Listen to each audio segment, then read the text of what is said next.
অতি ভদ্র হয়েছে চোরের লক্ষণ। হিসাব নিকাশ করে পায় না, এরা হইলে অতি ভদ্রতা দেখাইয়া চুরি করতে চায়। এখন দেখে যে যদি এই যে খালেদা জিয়ার ছবিটা দিই তাহলে আমার ভোট বাড়বে কিনা।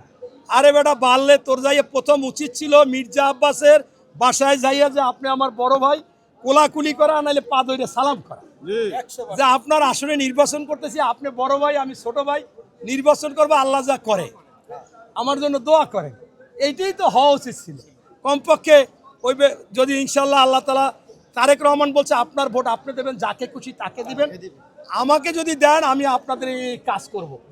এখন সেই ক্ষেত্রে ওখানেও যদি মির্জা আব্বাসরে আপনারা অন্যরা ভোট দেয়, যদি রাষ্ট্রীয় ক্ষমতায় আসে, বাবা তুমি তাহলে একটু সুবিধা পাইতা যে না একটা ছেলে ছিল আমার সাথে নির্বাচন করছে ভদ্র নম্র জুলাই আন্দোলনের, কিন্তু তুমি তো এখন জুলাই আন্দোলনের একটা বিস্ফোরা, তুমি তো একটা জুলাই আন্দোলনের বিস্ফোরা। এই যে আসিফ মাহমুদ, এরপর আপনার এই এখন আবার তারা বলে কি যে নির্বাচন কমিশন তাদের অধীনে চলতে হবে।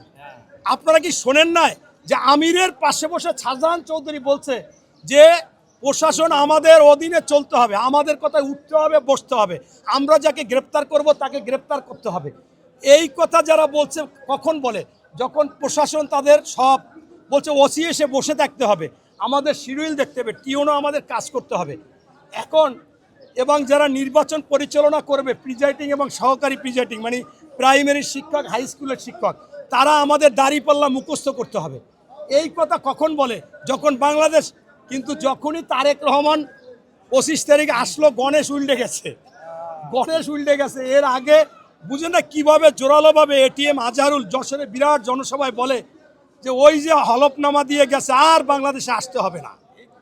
এই যখন ধারণা করছিল, পরে যখনই আসছে দেখে যে অবস্থা খারাপ। ধন্যবাদ আপনাদের।